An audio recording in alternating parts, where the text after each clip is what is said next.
फैजाबाद निवासी 8 साल की बच्ची के हत्यारोपित को पुलिस ने मुठभेड़ के बाद गिरफ्तार कर लिया। आरोपित के दाहिने पैर में गोली लगने के बाद वो घायल हो गया। उसे अस्पताल में भर्ती कराया गया है। आरोपित ने बालिका के साथ दुष्कर्म का प्रयास किया। उसके बाद पत्थर से सिर कूचकर हत्या कर दी और बोरे में उसकी लाश भरकर ले जाकर बहादुरपुर स्थित प्राइमरी स्कूल परिसर के पास फेंक दिया था। विद्यालय में मिली थी बोरे के अंदर। उसमें पूरी जो एसओजी टीम है बनारस की और रामनगर थाना पुलिस द्वारा इसकी पूरी छानबीन की गई और पूरे सीसीटीवी खंगाले गए। उसी में पता चला है कि जो एक पड़ोसी थे इरशाद नाम के, उन्होंने रेकी करके इस लड़की के साथ दुष्कर्म करने का प्रयास किया था, जो सीसीटीवी में भी कैद हुआ है पूरा। उसको घर के अंदर अपने खींचा और महज 5 से 6 मिनट के अंदर और जब दुष्कर्म के प्रयास में सफल ना हो पाए तो बच्ची का जो सर है वो पत्थर से कूच के उसकी हत्या कर दी थी और उसके बाद बोरे में ले जा कर के उसको स्कूल की बाउंड्री के अंदर फेंक दिया था। और इसी में पुलिस जो है सुरागरसी पतारशी में लगी थी और अभी देर रात्रि सूचना मिली थी कि जो अभियुक्त है इरशाद, इसने पुलिस टीम पर जानलेवा फायरिंग की थी और उसी जवाबी फायरिंग में इसके गोली लगी है और मुठभेड़ में घायल हो गया है। उपचार हेतु इरशाद को नज़दीकी अस्पताल ले जाया जा रहा है। थाना चेतगंज पुलिस ने एक युवती से गैंग रेप के मुख्य आरोपी और 3 अन्य सहयोगियों को गिरफ्तार किया है। पुलिस की इस कार्रवाई से घटना के चारों अभियुक्त अब हिरासत में हैं। मुख्य आरोपी पर पीड़िता से दुष्कर्म करने का आरोप है, जबकि अन्य 3 अभियुक्तों ने छेड़खानी की। पुलिस ने जगतगंज क्षेत्र में छापा मारकर आरोपियों को गिरफ्तार किया है। लोगों की गिरफ्तारी कर उन्हें जेल भेजा जा रहा है। नहीं, जो तहरीर प्राप्त हुई थी उसके अनुसार एक व्यक्ति उससे मिला कबीर चौरा हॉस्पिटल के सामने। वो डेली वेजेस का मजदूर था, उसे वो जानती नहीं थी। घर से नाराज होकर वो चली आई थी। उससे कुछ बातें किया और उसने अपनी बातें उसे शेयर की कि माता पिता से नाराज होकर आई हूँ।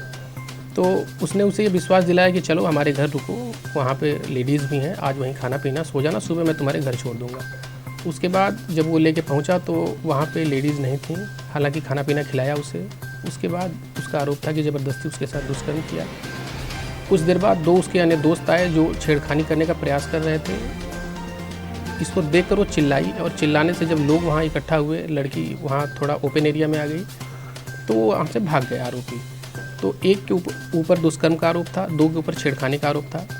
एक व्यक्ति और वहाँ मौजूद था। चारों को गिरफ्तार कर लिया गया है, जेल भेजा गया है। किस तरह से बताया, कहाँ से कुछ निकला? मौके से ही जहाँ पे ये घटना घटित होना बताई गई थी, वहीं पे वो आके अपना सामान वगैरह पैक कर रहे थे। पता चला कि लेके भागने की फिराक में है, तो पुलिस गई, मौके से गिरफ्तार की। वाराणसी साइबर क्राइम पुलिस ने 98 लाख रुपए की साइबर ठगी करने वाले अंतर्राष्ट्रीय चीनी गैंग के मास्टरमाइंड निजाम अहमद उर्फ प्रॉक्सी को गिरफ्तार किया है।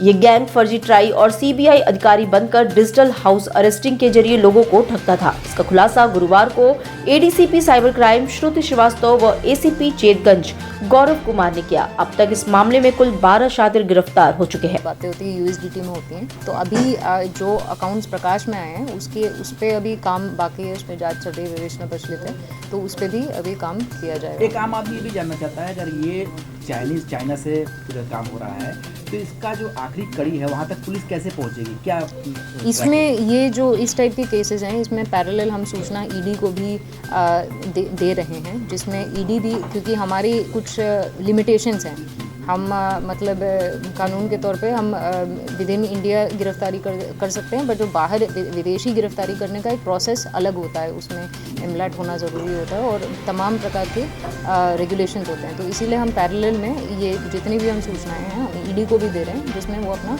बड़े तौर पे इन्वेस्टिगेट। क्या आप ये मानती है टेलीग्राम जैसे जो ऐप हैं ये खतरनाक हो गए हैं? अब टेलीग्राम में इशू ये है कि बिल्कुल ही अनोनिमस प्लेटफॉर्म है। उसमें जिस टाइप का आप कह सकते हैं एक थोड़ा लेयर ऑफ रेगुलेशन है इंस्टाग्राम में और फेसबुक में, उस टाइप का रेगुलेशन टेलीग्राम में नहीं है। तो वो एक तरीके से क्रिमिनल्स के लिए एडवांटेजेस हो गया है।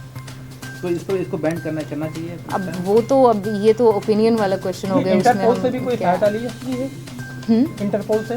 अभी फिलहाल तो अभी इंटरपोल से सहायता नहीं ली उस स्टेज अभी, क्योंकि अभी बस गिरफ्तारी हमने की है। अब जो डेटा आया है उस पर जांच करना बाकी है, तो फिर आगे की स्टेजेस पे देखा जाएगा कि इसमें क्या बरामद भी हुआ? इसमें अभी फिलहाल इसके 2 फ़ोन बरामद हुए हैं। बीएचयू में बुधवार रात छात्रों और प्रोक्टोरियल बोर्ड के बीच झड़प ने माहौल को गर्मा दिया। ये विवाद भगत सिंह छात्र मोर्चा के सदस्यों द्वारा मनुस्मृति दहन दिवस मनाने के दौरान हुआ। सुरक्षा कर्मियों ने धार्मिक सद्भाव बिगाड़ने और बदसलूकी का आरोप लगाते हुए पुलिस को तहरीर दी। इस मामले में पुलिस ने 10 छात्रों को गिरफ्तार किया है। महाकुंभ के दौरान काशी में आने वाली श्रद्धालुओं की भारी भीड़ को देखते हुए मां अन्नपूर्णा मंदिर में व्यवस्थाओं को सुदृढ़ किया जा रहा है। अब श्रद्धालुओं को मंदिर में प्रवेश के लिए ढूंढीराज गणेश द्वार के साथ कालिका गली के रास्ते से भी प्रवेश की सुविधा मिलेगी। इसके लिए गली के चौड़ीकरण का कार्य किया जाएगा। अभी तक कालिका गली का इस्तेमाल केवल अन्य क्षेत्र तक पहुंचने के लिए किया जाता था। मुख्यमंत्री युवा उद्यमी विकास अभियान अंतर्गत मंडलीय कार्यशाला का आयोजन गुरुवार को आयुक्त ऑडिटोरियम में 2 सत्रों में आयोजित हुआ। कार्यशाला में समाधान समिति के विशेषज्ञों द्वारा तकनीकी सहयोग प्रदान किया गया। वाराणसी मंडल के विभिन्न जिलों से लगभग 800 इच्छुक प्रतिभागियों ने जिला उद्योग केंद्रों और राष्ट्रीय ग्रामीण आजीविका मिशन, राष्ट्रीय शहरी आजीविका मिशन, कौशल विकास विभाग जैसे अन्य विभागों के सहयोग से भाग लिया। सिखों के 10वें गुरु श्री गुरु गोविंद सिंह के नन्हे साहिबजादों की वीरता और सर्वोच्च बलिदान को स्मरण करते हुए वीर बाल दिवस पूरे देश और प्रदेश में श्रद्धा और आदर के साथ मनाया गया। इस अवसर पर वाराणसी में भारतीय जनता पार्टी महानगर इकाई ने गुरुबाग स्थित गुरुद्वारे में गुरुबाणी और संकीर्तन का आयोजन किया, साहिबजादों को श्रद्धांजलि अर्पित की। समाजवादी पार्टी के जिलाध्यक्ष सुजीत यादव और महानगर अध्यक्ष दिलीप डे ने गुरुवार को संयुक्त प्रेस वार्ता में संविधान बचाने के लिए विशेष अभियान चलाने की घोषणा की। ये अभियान गुरुवार से शुरू होकर 25 जनवरी 2025 तक वाराणसी के हर विधानसभा क्षेत्र में सेक्टर और वार्ड स्तर पर आयोजित किया जाएगा। इस अभियान का मुख्य उद्देश्य बाबा साहेब डॉक्टर भीमराव अंबेडकर द्वारा संविधान में दिए गए पीढ़ी अधिकारों पर चर्चा करना और जनता को जागरूक करना है। 8 विधानसभा में करना है। तो हम लोग आप लोगों को बुलाया कि हम लोग हमारे जो भी वरिष्ठ नेता हैं, ब्लॉक अध्यक्ष, विधानसभा अध्यक्ष, सबको जिम्मेदारी दिया जाएगा कि ये चौपाल बढ़िया से हम लोग गांव में ये बात को, बीजेपी को महंगाई, बिजली की महंगाई, सारा मुद्दा पर हम लोग ये बात रखेंगे। खास मुद्दा क्या है इसमें? तमाम मुद्दा है। आप भी सब्जी खरीदने जाते हो तो मालूम है कितना रेट है, आप भी बता दीजिए। तमाम महंगाई है जो महंगाई पर आप कहाँ जाएंगे ये बताइए। इस मुद्दा को लेकर हम लोग भाई लड़ेंगे, तब तक लड़ेंगे। इस नहीं तब तो कैसे मालूम होगा इस मुद्दा का। इस मुद्दे की लड़ाई में आप भी सहयोग करिए हमारा कि वहाँ तक बात पहुँचे। आगे का दिल्ली तक भी जाएंगे, दिल्ली तक भी जाइए और चाहे लखनऊ तक जाइए। कम से कम किसानों का हित, किसानों के साथ जो हो रहा है, बिजली का बिल इतना महंगा है, जो किसानों का लागत जो किसान पैदा करता है उनको रेट नहीं मिल रहा है। कम से कम उनका रेट तो मिलना चाहिए, खाद का, पानी का, वो भी बिजली का बिल नहीं मिल पा रहा है। उत्तर प्रदेश के स्टाम्प एवं न्यायालय पंजीयन शुल्क राज्य मंत्री रविंद्र जायसवाल ने 1,57,00,000 रुपए की लागत से स्वीकृत विभिन्न विकास कार्यों का उद्घाटन और शिलान्यास किया। शहर के विभिन्न वार्डों में 57 लाख से सड़कें बनेंगी, वहीं 2 मिनी ट्यूबवेल का उद्घाटन किया। मंत्री ने निर्माण कार्यों की गुणवत्ता और समय सीमा पर विशेष ध्यान देने का निर्देश भी दिया।